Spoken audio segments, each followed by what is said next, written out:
শীতের হাওয়া একটু একটু করে নামতেই সন্ধ্যার মোড়ে ছড়িয়ে পড়ে খোলা মুচি আর নানান তেলের পিঠার গন্ধ। হাতে গরম গরম পিঠা, চারপাশে হালকা কুয়াশা। শীতের আসল মজাটাই যেন এখানেই। এক কামড় দিতেই নরম চমচমে সেই স্বাদ মনটা জুড়িয়ে দেয়। শীতের সন্ধ্যা আর গরম পিঠা, এই জুটি না হলে শীতের যেন পূর্ণটাই হয় না।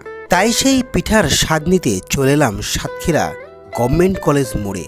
আর এই গভর্নমেন্ট কলেজ মোড়ে নাকি ডিম চিতই পিঠা নামের এক ভাইরাল পিঠা আছে, যে পিঠা খাইলে ভাই আসলেই শীতের মজাটাই আপনি পাবেন না।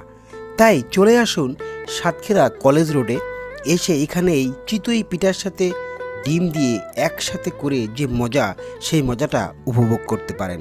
এবং সেই সাথে বিভিন্ন ধরনের তেলের পিঠা, কুলি পিঠা, বিভিন্ন ধরনের পিঠাও আপনারা এখানে পেয়ে যাবেন। তবে একটা কথা বলে রাখি ভাই, এখানে আসতে হলে একটু হাতে সময় নিয়ে আসবেন, না হলে সঙ্গে সঙ্গে এসেই কিন্তু পিঠা পেয়ে যাবেন না।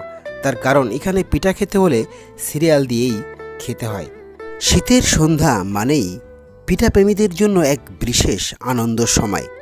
চুলার উপরে টকবকে তেল যখন ধীরে ধীরে ফুলে ওঠে, চুমচুমে মুচি পিঠা, সেই শব্দটা কানে লেগে থাকে।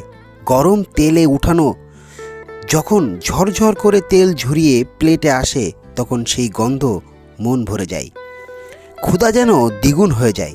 তেলের পিঠার ভেতরে কখনো নারকেল খেজুরের পুর, কখনো গুড়ের সুবাস। এক কামড়েই শীতের সব ক্লান্তি উড়ে যায়। পাশেই থাকে পাকানো পায়েসের পিঠা, ছাঁচে বানানো চিতই আর খাজা পাটিসাপটা। প্রতিটা পিঠার আলাদা গন্ধ, আলাদা স্বাদ। শীতের সন্ধ্যা, রাস্তার পাশে বসে ছোট দোকানে আড্ডা আর মজা। তাই ভাই, ভিডিওটা ভালো লাগলে অবশ্যই শেয়ার করে দিবেন সবার মাঝে।